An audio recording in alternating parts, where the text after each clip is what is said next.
இப்போ எடப்பாடி பழனிசாமி கூட தேர்தல் பிரச்சாரம் அவரோட பிரச்சாரத்துல சொல்லின்னு வர்றாரு, இது திருடிட்டாங்க, அதாவது மனித உறுப்புகள் திருடுறாங்க அப்படின்னாரு. இது என்ன டீப்பா போனோம்னா, இது திருடா முறைகேடாங்கிறத முதல்ல அதை புரிஞ்சுக்கணும். திருடுங்கிறது யாரையாவது ஒருத்தர் தெரியாதனமா போய் படுக்க வச்சு அவருக்கு தெரியாம கிட்னியோ லிவரோ எடுத்தா அதுக்கு பேர் திருட்டு. இது முறைகேடு. அதாவது இதுல முதல்ல கேள்வி கேட்கறதுக்கு வந்து நீ சிந்தித்து கேட்டிருக்கணும், இது யார் செஞ்சது? திராவிட முன்னேற்ற கழகத்தில் இருக்கின்ற ஒரு சட்டமன்ற உறுப்பினருக்கு சம்பந்தப்பட்ட மருத்துவமனையில் நடைபெற்ற சம்பவம். சாதாரண நடக்கின்ற சம்பவம் வேற. திராவிட முன்னேற்ற கழக அங்கு வைக்கின்ற ஒரு சட்டமன்ற உறுப்பினருக்கு சொந்தமான இடங்களில் நடைபெற்றதாக எல்லா பத்திரிகை செய்தியிலும் பார்த்தோம். அதைத்தான் நான் குறிப்பிட்டோம். அதாவது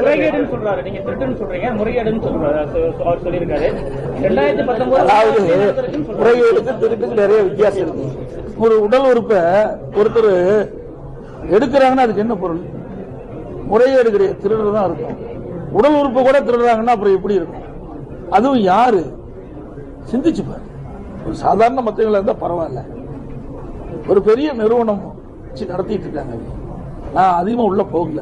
பத்திரிகையில் வந்த செய்தி, அரசாங்கம் வெளியிட்ட செய்தி, அரசாங்கமே ஒரு குழு போட்டு அதற்கு ஒரு IAS மருத்துவத்துறையை சேர்ந்த அதிகாரிகளும் அதில் போய் விசாரிக்கப்பட்டு அந்த விசாரணையில் வந்த செய்தி தான் நான் சொல்றேன். இப்படிப்பட்ட சம்பவம் மிக மிக ஒரு மோசமான விளைவுகளை எதிர்காலத்தில் சந்திக்கும். ஏழை எளியோர்கள் அவர் குடும்பத்தினுடைய வறுமையை அதை பயன்படுத்தி இப்படிப்பட்ட நிகழ்வு நடப்பது உண்மையாலே வருத்தத்தும் வேதனையும் அளிக்கும். ஐயா, திருவள்ளூர்ல 2 மாணவிகள் தொடர்ந்து கற்பழிக்கப்பட்டிருக்காங்க, குற்றவாளியை கண்டுபிடிக்க முடியல. இந்த நிலையில காஞ்சிபுரம் மாவட்டத்தில் ஒரு இளம்பெண் தனியா இருக்காங்க, பாலியல் வன்கொடுமை செய்யப்பட்டிருக்காங்க. தினந்தோறும் பாலியல் வன்கொடுமையா இருக்கு, வெறியாட்டமா இருக்கு. தமிழ்நாட்டுல சட்டம் ஒழுங்கு எப்படி இருக்கு? நீங்க அற்புதமா கேள்வி கேட்டுக்கிறீங்க. ஆனா முதலமைச்சரும் சரியா ஒரு அமைச்சர் சகாக்களும் எங்க நடக்குது? வேண்டுமென்றே திட்டமிட்டு ஒரு தவறான தகவலை எடப்பாடி பழனிசாமி கூறி வருகிறார் என்று சொல்லிக் கொண்டிருக்கின்றார். பத்திரிகையிலையும் ஊடகத்திலும் வர்ற செய்தி தான் நானும் சொல்றேன். எங்களுக்கு தனியாக எந்த செய்தியும் கிடைக்க போறதில்லை. ஏன்னா அரசாங்கத்துக்கு எல்லா செய்தியும் கிடைக்கும். உங்களை போல இருக்கின்ற பத்திரிகை ஊடக நண்பர்களும் வெளிப்படுத்துகின்ற அந்த செய்தியை தான் நான் திருப்பி சொல்றேன். இன்றைக்கு திருவள்ளூர் மாவட்டம் கும்மிடிப்பட்டி பகுதியில் சாலையில் ஒரு பெண் நடந்துட்டு போறாங்க. 10 வயது மதிக்கத்தக்க சிறுமி, பின்னாடி ஒரு வாலிபர் போறாங்க. அப்படியே அலாக்கா தூக்கிட்டு போற காட்சியை வலைதளங்களில் பார்த்தோம், சில ஊடகத்திலையும் வந்திருக்குது. அடுத்தது ஒரு 4 நாளுக்கு பிறகு மீண்டும் ஒரு சிறுமியை பாலியலுக்கு ஆளாக்குறாங்க. இது தொடர்கதையா இருக்குது. இந்த அரசுடைய கவனத்திற்கு எடுத்து சென்றால் அவர் வேண்டுமென்று எதிர்கட்சி தலைவர் எடப்பாடி பழனிசாமி எங்களுடைய அரசு மீது பழி சுமத்துறான்னு சொல்றாங்க. பிரதான எதிர்கட்சியுடைய வேலை என்ன? நாட்டில் நிலவுகின்ற பிரச்சனையை எடுத்து சொல்வதால் எங்களுடைய கடமை, அதை சரி செய்வது இந்த ஆட்சியுடைய கடமை. ஆனா ஆட்சியாளர் அதை தட்டி கழிக்கின்றார்கள். இதையெல்லாம் மக்கள் பார்த்துக் கொண்டிருக்கிறார்கள். 2026 சட்டமன்ற பொதுத் தேர்தல் வருகின்ற பொழுது இதற்கு மக்கள் தகுந்த பதிலடி கொடுப்பார்கள். திமுக வீடு வீடா போய் உறுப்பினர் சேர்த்துக்கிருக்காங்க. அதே உத்தியை பயன்படுத்தி இப்ப நீங்க இந்த விளம்பரத்தை 10 மார்க் போட்டு அதிமுக பொதுமக்கள் உறுப்பினர் சேர்த்துருக்கீங்களா? ஏங்க, இது உறுப்பினர் சேர்த்தியா சார்? நீங்க ஒரு நிருபர், நல்லா சிந்திச்சு பேசுங்க. இது என்ன இருக்குது? இதுல எங்க உறுப்பினர் சேர்த்து சொல்லிருக்கோமா? இதுல என்ன கொடுத்திருக்கோம்? இதுல என்ன கொடுத்திருக்கோம்? மார்க் போட சொல்லிருக்கீங்க. இதுல இருக்கு சார். எங்களுக்கு ஏற்கனவே உறுப்பினர் சேர்த்து முடிச்சாச்சு. மறுபடி புதுசா சேர்த்த வேண்டிய அவசியம் எங்களுக்கு இல்ல. இன்றைக்கு காலங்காலமா திராவிட முன்னேற்ற கழகம் இன்றைக்கு நேற்றைக்கு ஆரம்பிக்கப்பட்ட கட்சியில காலங்காலமாக வேற அண்ணா காலத்திலிருந்து ஆரம்பிக்கப்பட்ட ஒரு கட்சி. அந்த கட்சி உறுப்பினர் சேர்க்கின்ற பொழுது தானாக பொதுமக்கள் வந்து ஆர்வமா வந்து உறுப்பினர் சேர்ப்புதான் எல்லா கட்சியுடைய வழக்கம். தமிழ்நாட்டில் அப்படித்தான் நடைமுறையில் இருக்குது, திமுகவிலும் அப்படித்தான் நடைமுறையில் இருந்தது. ஆனா இன்றைய தினம் மக்களுடைய செல்வாக்கம் வளர்ந்து, தொண்டருடைய செல்வாக்கம் வளர்ந்து, இன்றைக்கு வீடு வீடா போய் கதவை தட்டி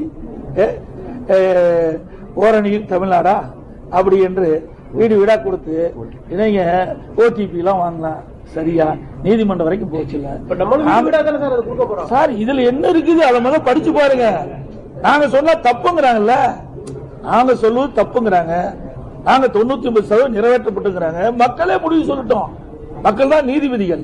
மக்கள் தான் ஒரு அரசாங்கத்தை தேர்ந்தெடுக்கிறாங்க. ஒரு அரசியல் கட்சிகள் தேர்தல் நேரத்தில் கொடுக்கப்பட்ட வாக்குறுதியை நிறைவேற்றுங்களா இல்லையா? நீங்களே கொடுக்கிறோம், விருப்பப்பட்டா எங்கிட்ட டிக் பண்ணி கொடுக்கலாம், விருப்பம் அதிலே வச்சுக்கலாம். நாங்க யாரையும் கட்டாயப்படுத்துறது இல்ல. கடந்த காலங்களில் அரசியல் கட்சி தலைவர்கள் ஒருவருக்கு ஒருவர் வந்து விமர்சனம் செய்யும் போது சபை நாகரிகம் பற்றி ஒரு சில வார்த்தைகளை பயன்படுத்த மாட்டாங்க. இப்ப இருக்கிற கடந்த 3-4 ஆண்டுகளாக விமர்சனங்கள் பெயர்ல கடுமையான அரசியல் கட்சி தலைவர்களை கடும் விமர்சனங்களை உருவாக்குவது ஏற்கக்கூடிய அரசியலுக்கு வந்து நல்லதா? இந்த கேள்வி எல்லாம் திமுக தலைவர் கேட்டுக்கொண்டு எப்படி எல்லாம் இன்னைக்கு பேசினாங்க நல்லா பாருங்க. எவ்வளவு கீழ்த்தரமா பேசினார் முதலமைச்சரும் துணை முதலமைச்சர் எப்படி பேசினார் உங்களுக்கு எல்லா ஊடகத்திலும் இருந்து கிடையாது. நான் அப்படி யாரையும் பேசவே இல்லை. எந்த இடத்துலயுமே நான் வந்து மரியாதை குறிச்சா பேச மாட்டேன். ஒருமையில பேசுங்க. எங்க ஒருமையில பேச சொல்ல பொதுவா இருக்கிறீர்கள் நான் வந்து பொறுப்பல்ல. என்னை பத்தி தான் நான் பேசுறேன். நீங்க ஒருமையில பேசுறீங்கன்னு ஒருமையில எந்த இடத்துல நாங்க இது வரைக்கும் ஊடகங்களும் பத்திரிகைகளும் மக்களே கேள்வி கேட்கிறேன். நான் பேசுறது தப்பா? நாங்க மேடையில் பேசும்போது கூட அதாவது சில நேரத்துல வேகமா பேசுகிற பொழுது ஒரு நீங்க அது வந்து தவறு நீங்க எடுத்தீங்களா? என்னை பற்றி எவ்வளவு நல்லா கேளுங்க. புழுவாட்டம் ஊர்ந்து போனாங்க. இதான் பேசுறது. ஒரு முதலமைச்சரை புழுவாட்டம் நினைஞ்சு போறாங்க. இன்னொருத்தர் பேசுறாரு வேண்டாம்.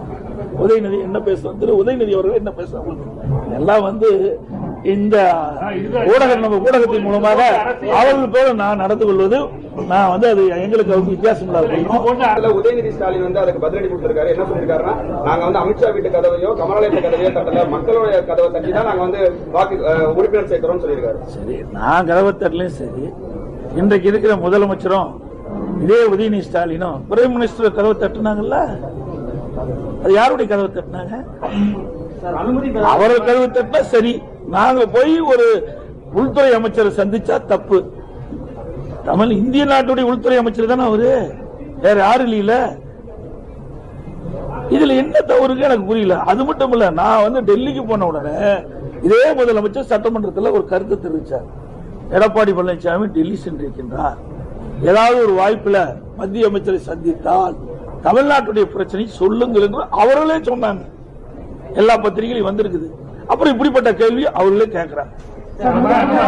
நம்ம தொடர்ந்து வந்து கூட்டணி அரசு இல்லை நம்ம வந்து தொடர்ந்து சொல்லிட்டு இருந்தாலும் திமுக தரப்புலையா வந்து எடப்பாடி பழனிசாமி ஒன்னும் அடிமை ஆயிட்டாரு நம்ம அவங்க சொல்லிட்டு இருக்காங்க.